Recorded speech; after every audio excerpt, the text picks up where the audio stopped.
Autocontrol. Este es un libro que leí hace unas semanas atrás y que me interesaría mucho poder hoy compartir con ustedes. La autora es Kenny McGonigal, una profesora de la Universidad de Stanford en Estados Unidos, y ella relata cómo lo que comenzó con un simple curso sobre autogestión de las emociones se terminó convirtiendo en un libro. Y de hecho es un libro que, por lo menos en mi caso, generalmente siempre utilizo para lo que son las terapias del trastorno explosivo intermitente o el TEI, que a los pacientes cuando lo comienzan a leer les resulta muy y se identifican mucho y a la vez es muy práctico. Ustedes me dirán, ¿por qué hago toda esta introducción?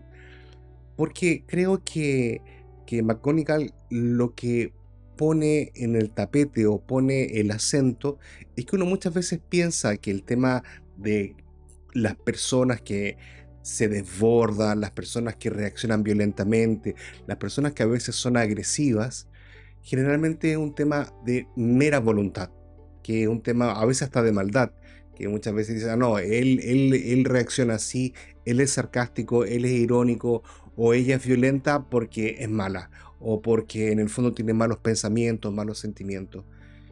Y McGonagall dice, no, generalmente las personas que reaccionan de este modo, a la vez que objetivamente hacen sufrir, ellos también sufren mucho.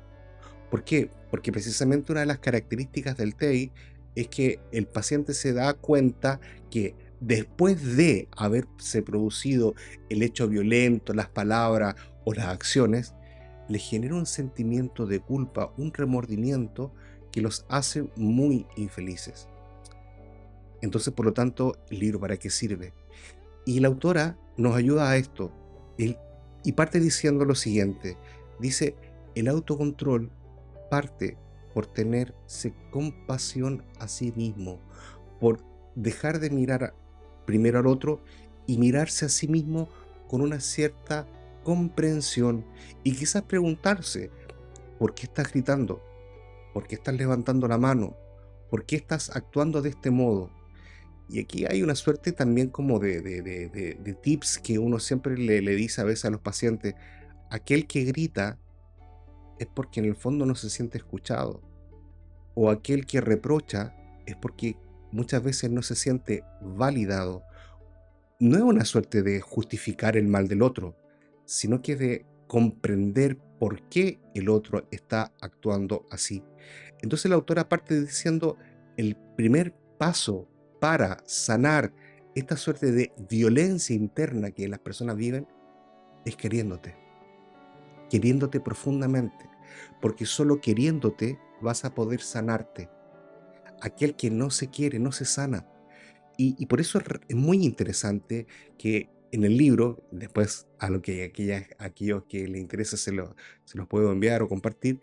Después de cada capítulo hay también como una suerte de caja de herramientas o de tips muy concretos de poder qué realizar y en el fondo también cómo poder ir evaluándose.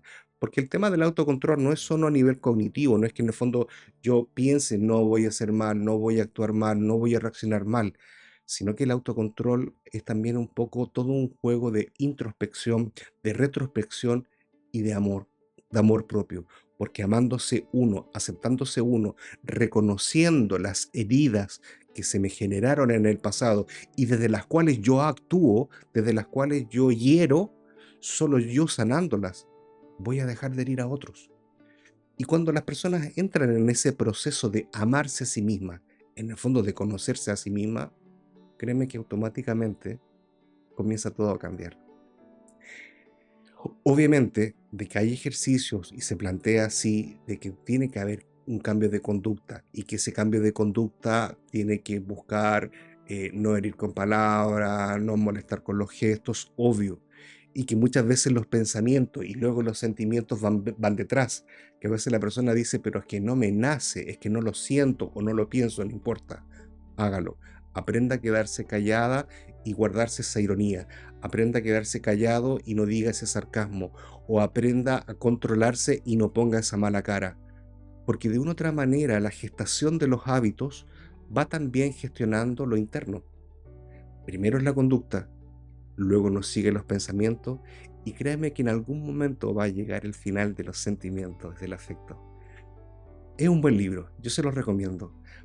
¿Por qué? Porque de una otra manera a las personas con esta dificultad les da una luz de esperanza y les dice, mira, sí se puede, pero lo primero, parte amándote a ti. Ámate, acéptate y sánate. Y te vas a dar cuenta cómo ese amor que hay dentro tuyo, esa bondad que hay dentro tuyo, va a comenzar a surgir porque la violencia, la rabia, solo nace no de tu maldad, nace de tu herida. Kenny McNovell, Autocontrol. Se los recomiendo. Un buen libro para todos aquellos que quieran trabajar esas reacciones que a veces tanto les hace sufrir.